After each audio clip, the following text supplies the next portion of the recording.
Lewis Hamilton finished the 2025 Austrian Grand Prix in 4th place. But the real story wasn't in the results, it was in the radio messages. That didn't make the main broadcast.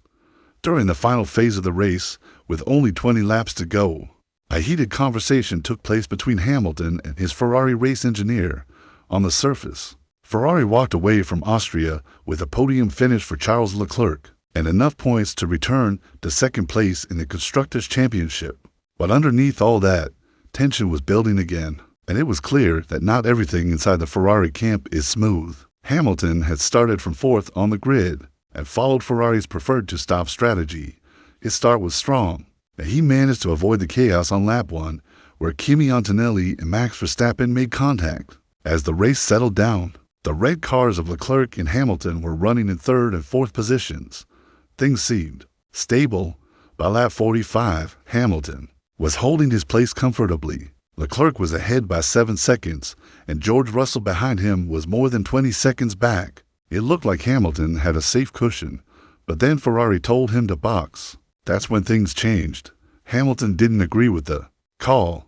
He didn't feel like the tires were falling off, and he didn't want to stop so early. What followed was a tense back-and-forth exchange on the radio. Hamilton questioned the decision and asked if his pace was really dropping off. The engineer replied that it was the best move for overall race time. Still, Hamilton wasn't convinced. He pushed back again, saying the tires still felt okay. He wanted to know how many laps were left and if he could extend.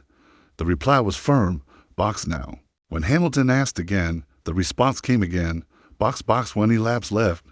In the end, Hamilton gave in. He came into the pits as told, even though he didn't believe it was the right move.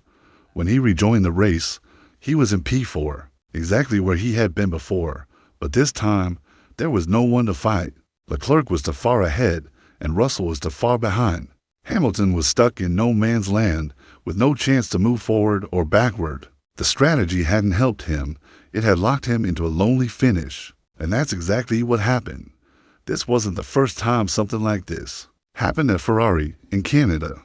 It was Leclerc who was angry after the team overruled his push for a one-stop strategy. And in Miami, it was Hamilton who wanted the team to move Leclerc aside because he felt faster. Each time, the drivers challenged the pit wall. Each time, the pit wall held firm, and each time, tension grew. At the Austrian Grand Prix, Hamilton's resistance to the call was not just about tires. It was about trust, about control, about whether his instincts were being valued. As a 7-time world champion, Hamilton knows when something feels right in the car, and in that moment, he didn't believe the stop was necessary. The fact that Ferrari still made the call showed a deeper issue. Hamilton didn't feel heard, and when a top driver starts to feel that way, trouble is never far behind. The race itself wasn't easy for Hamilton. From the outside, it looked like a smooth drive, but inside the cockpit, he was battling multiple problems. He struggled with the balance of the car and had ongoing brake issues. Even though the SF25 showed more pace than before, it still wasn't easy to handle. Hamilton said that managing the brakes was a major challenge. Every lap, he had to control them early, which cost him time. That kind of issue, especially in a race where track position is key, made a big difference. Hamilton has been vocal about this problem before.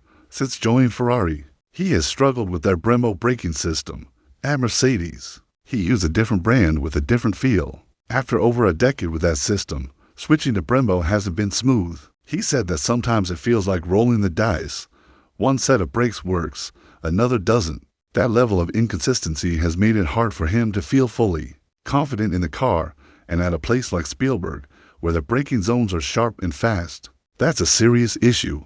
Despite all of this, Hamilton still managed a strong performance. He beat both Red Bulls and finished just 9 seconds behind Leclerc. It was a repeat of his drive at Imola, where he also finished 4th.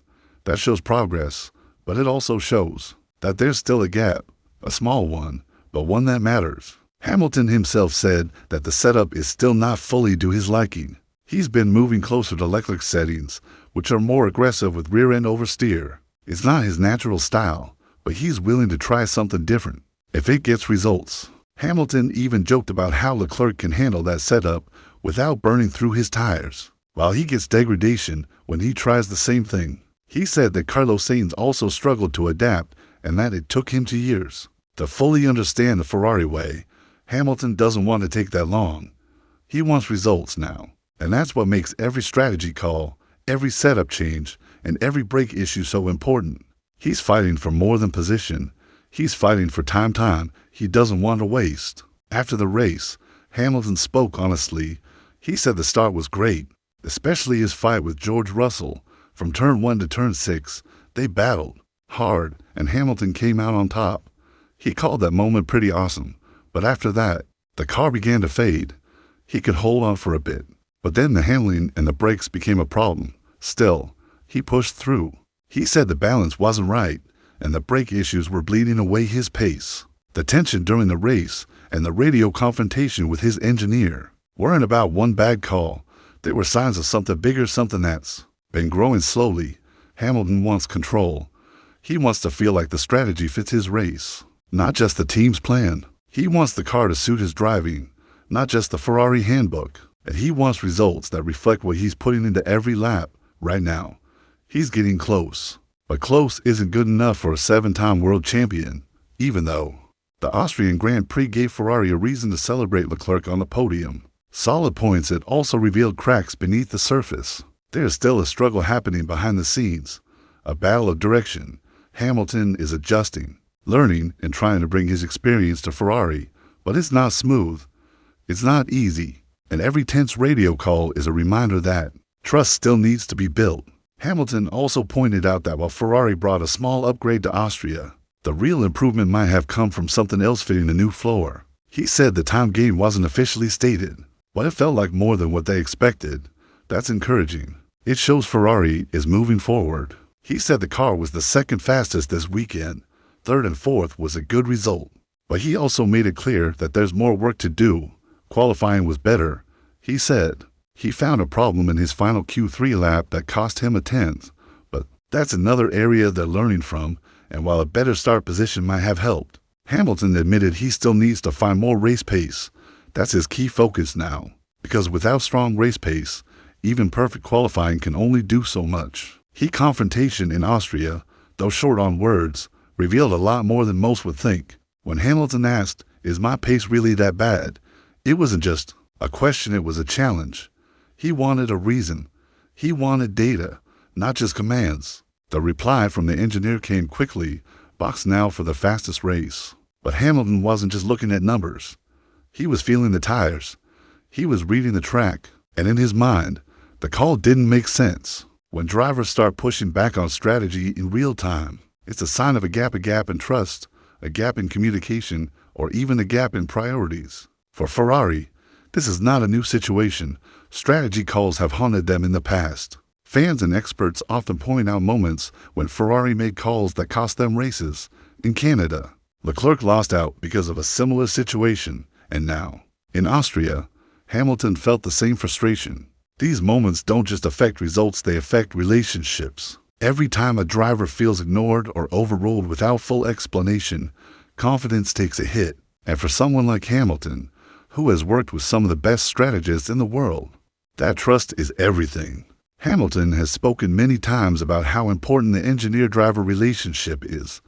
Back at Mercedes, he and Peter Bonington shared a connection built over years. It was steady, clear, and filled with mutual respect. They didn't always agree, but when it mattered most, they trusted each other. At Ferrari, that relationship is still being built. His new engineer, Riccardo Adami, has the experience, but the bond is still growing.